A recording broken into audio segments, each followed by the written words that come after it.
Welcome back to the Brothers Bistro, Part 2, Naked Burrito Casserole. So, we put the mixture in the pan, and we put it in the oven for about 25 minutes.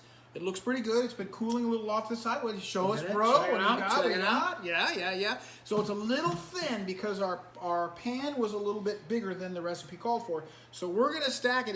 The recipe calls for stacking these things on twos. We're going to actually stack them in thirds. So it's going to be like a triple decker. It's going to be cool. All right, so here we go. Kev's serving it up. One slice. Two slice. One more slice.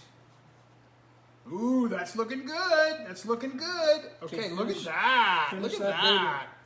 All right, one more. One. Two. Left a little in the pan.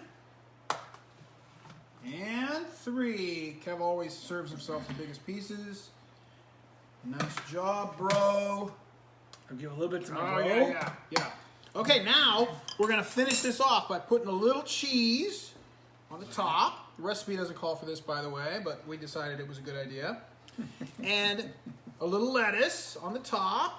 A little lettuce, maybe a little around the side, because it doesn't have much of a green element to it. So we're going to give a little salad on it. A little lettuce.